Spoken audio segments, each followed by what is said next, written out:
நிற்கவே இல்லை. பாஸ்ட்டும் சொல்லிகிட்டே இருந்தாங்க, நம்ம ஃபெப்ரவரியில் போகணும், அதுக்குள்ளே இப்படியே சரி பண்ணிடுங்க அப்படின்னு சொல்லிட்டு இருந்தாங்க. நானும் நிறையா மெடிசன்லாம் எடுத்தேன். திடீர்னு ஒரு மாதிரி தொடர்ந்து இருமல் வந்துகிட்டே இருக்கும். இப்போது எனக்கு சம்டைம்ஸ் நம்ம போகலாமா வேணாமான்னு கூட தோணுச்சு, கேன்சல் பண்ணிக்கலாமா அப்படிங்கிற மாதிரி. இருந்தாலும் நாங்கள் கிளம்பிட்டோம். ஃப்ளைட்டில் கூட ஒரு தடவை அந்த மாதிரி இந்த ஒரு தடவை காஃப் தான் நிற்கவே எனக்கு தொடர்ந்து வந்துகிட்டே இருக்கும்.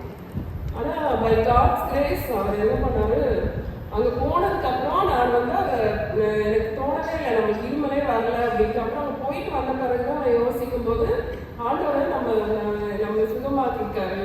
அங்கே போனப்போ ஒரு டிஸ்டர்பன்ஸ் எனக்கு இல்லை, இருமல் இல்லை. கர்த்தர் வந்து ஒரு ஊழியத்துக்கு நம்மளை கூப்பிடும்போது நம்மளை அதை தகுதிப்படுத்தி நம்மளை எக்யூப் பண்ணுறாரு.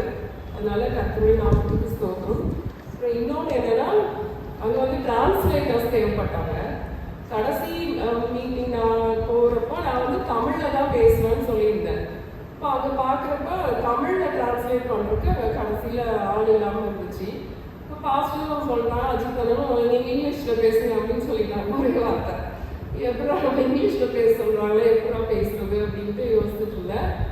ஆனால் கற்பனை அதுவும் பெரிதான கிருபைனால இங்கிலீஷில் மேனேஜ், அதாவது நம்ம ஒரு வார்த்தை ஒரு சென்டென்ஸ் சொன்ன பிறகு அவங்க டிரான்ஸ்லேட் பண்ணுறப்ப அப்போ கொஞ்சம் நம்ம டைம் கிடைக்கும். அந்த டைம்லேயே ஐ வாஸ் ஏபிள் டு அந்த வேர்ட்ஸ்லாம் பாயிண்ட் பண்ணி என்னால் இங்கிலீஷில் பேச முடிஞ்சுது.